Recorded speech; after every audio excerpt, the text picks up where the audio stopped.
我是郭德纲。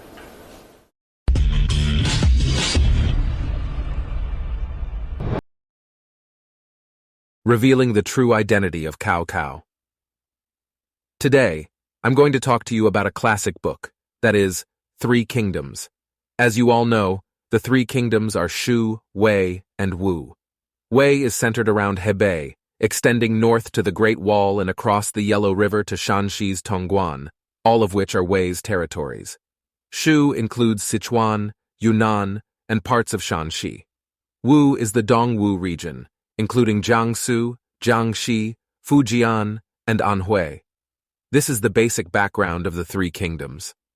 All stories have a cause, so why did the Han Dynasty suddenly become the Three Kingdoms? It was because of the corruption and decline of the Eastern Han Dynasty, and the most important thing was the rebellion of the 10 eunuchs in the court.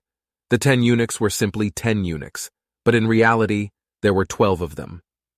The romance of the Three Kingdoms is a literary interpretation, and it only talks about 10 people.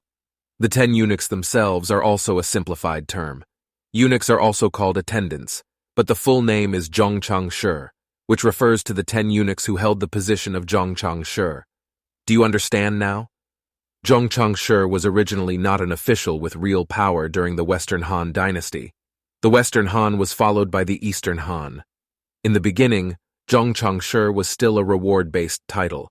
For example, if you were the deputy director of the Bureau of Radio and Television, and you did a good job leading the actors and helping the farmers weed, you would be rewarded with a small red flower, which is Zhongchang Shi.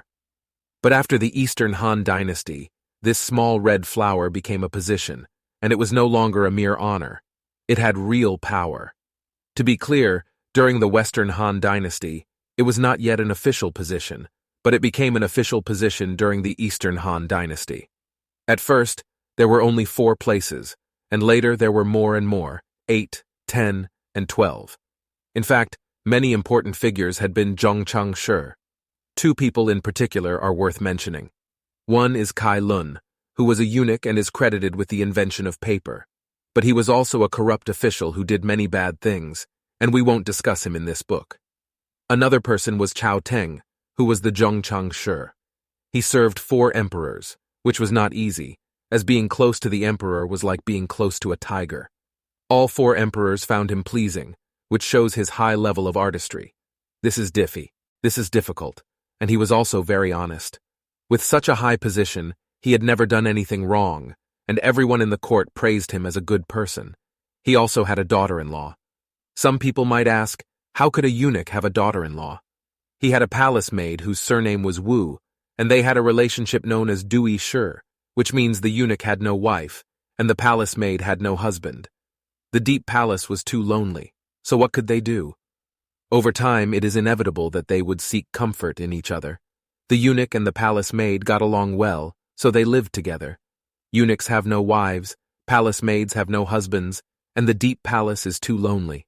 So what can they do? Over time, they may inevitably seek comfort from each other. Eunuchs and palace maids get along well, let's stay together. Hey, the palace maid can wash the eunuch's clothes, and they can sit together and eat. This is called Dui Shi, a type of companionship. Chao Teng had a Dui Shi wife named Wu from the Wu family. Later, Chao Teng passed away. Before he died, he held a high position not only as a Zhongchang Shi, a high-ranking eunuch, but also received many titles and honors from the imperial court. Someone needed to inherit these titles. The eunuch had no children, but he had an adopted son, a childhood friend who was like a brother. Whenever someone came to their home, they would say, "Give him to me, he's like my son." This adopted son's name was Cao Song, and he inherited all of his father's honors and awards, but he was not biologically connected to him. With his status and power and not being a eunuch himself, he had many ideas and his family was very wealthy. Later, Cao Song had 5 sons, and the eldest son was named Cao Cao. This is their family background.